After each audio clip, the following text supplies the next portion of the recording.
Bapak, Ibu, saudara-saudari, dan teman-teman kaula muda dimanapun Anda berada. Berita tentang persiapan pemilihan umum tahun depan sudah mewarnai wajah media massa, baik yang ada di dalam maupun di luar negeri.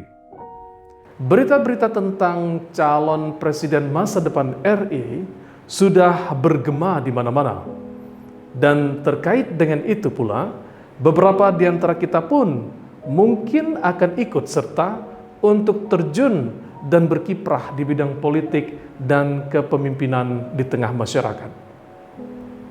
Ya, tentu kita semua sangat antusias menyambut pesta demokrasi ini, kehadiran para calon pemimpin masyarakat dan bangsa kita. Namun, bagi setiap pribadi yang mengakui dirinya sebagai orang Katolik dan ingin menjadi seorang pemimpin, jangan pernah lupa bahwa pemimpin Katolik yang sejati adalah pemimpin yang berjiwa Kristus. Bacaan Injil hari ini mengisahkan tentang Yesus yang mengkritisi imam-imam kepala dan tua-tua bangsa Israel yang notabene adalah para pemimpin agama bangsa Yahudi. Kepemimpinan mereka bermasalah karena pertama, mereka bersikap seolah-olah mereka adalah pemilik yang sah dari kebun anggur, yakni bangsa Israel. Padahal dalam realitasnya, mereka hanyalah penyewa yang dipanggil dan diutus oleh Allah untuk bekerja di kebun anggurnya. Yang kedua, mereka menolak kehadiran Mesias, yakni Yesus Kristus di tengah-tengah mereka yang dianggap sebagai saingan bahkan musuh.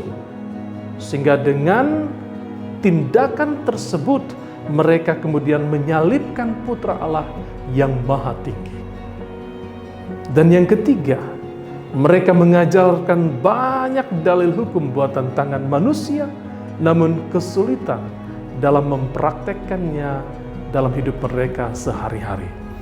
Bagi Yesus, tindakan para imam kepala dan tua-tua bangsa Israel ini tidak ada bedanya dengan sikap para pemimpin lainnya, cenderung tertutup dan bahkan menekan, bersikap diktator bagi orang yang dipercayakan kepada mereka.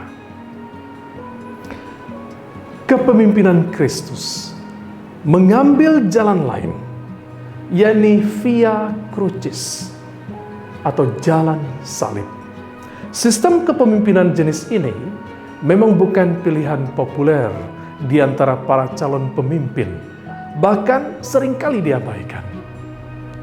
Namun realitas dan sejarah dunia telah membuktikan berulang-ulang bahwa hanya seorang pemimpin yang berani mengambil jalan salib atau via crucis, dan hanya dialah yang akan sanggup bertahan di dalam kancah perpolitikan ataupun berhadapan dengan arus zaman yang menghantamnya.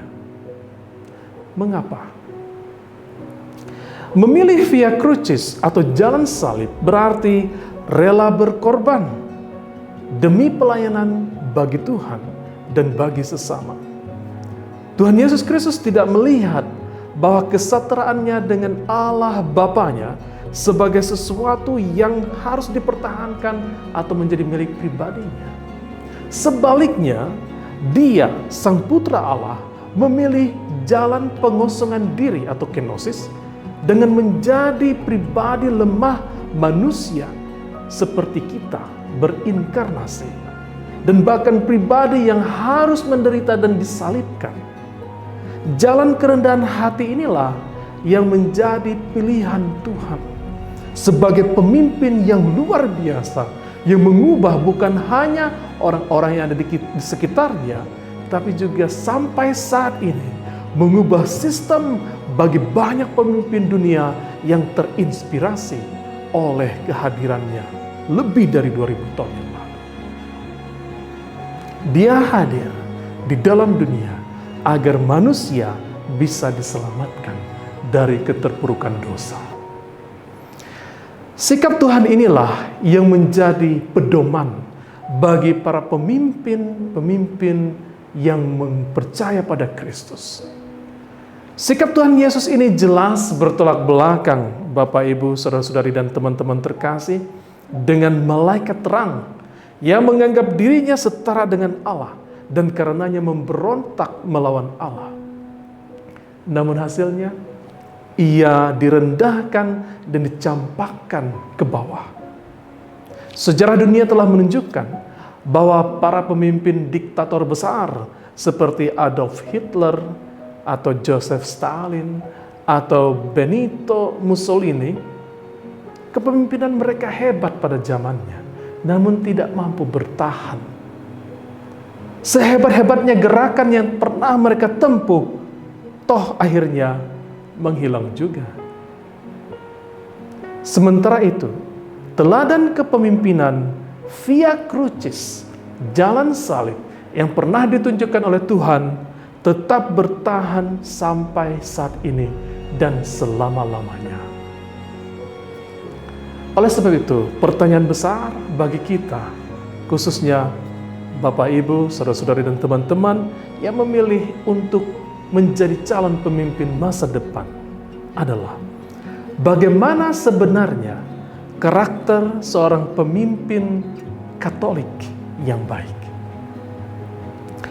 Seorang pemimpin Katolik yang baik adalah pemimpin yang mampu melihat bahwa kuasa yang dimilikinya itu bukan sebagai milik pribadi, melainkan semata-mata titipan atau amanah dari Tuhan Yesus sendiri yang harus dikerjakannya secara sungguh-sungguh dan bertanggung jawab.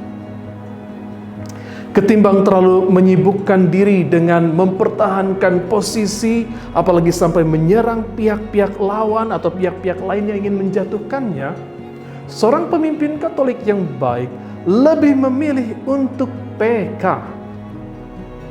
PK melihat kebutuhan lingkungan di sekitarnya, seraya membuka tangannya untuk melayani dan menolong setiap pribadi lemah, miskin, melarat, terlantar yang memerlukan bantuannya.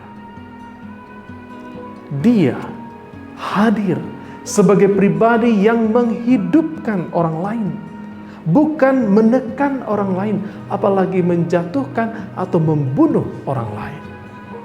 Karena Tuhan Yesus adalah hidup, maka kehadiran seorang pemimpin seperti Kristus, karena dia ingin menghidupkan banyak orang yang ada di sekitarnya. Singkatnya, pemimpin yang baik adalah pemimpin yang sadar bahwa dirinya hanyalah alat di tangan Tuhan, dan dengan rendah hati mau mengabdikan diri sepenuhnya bagi orang-orang yang dipercayakan kepadanya. Pemimpin jenis inilah yang dikatakan berbuah, dan buahnya lezat serta bisa dinikmati oleh banyak orang.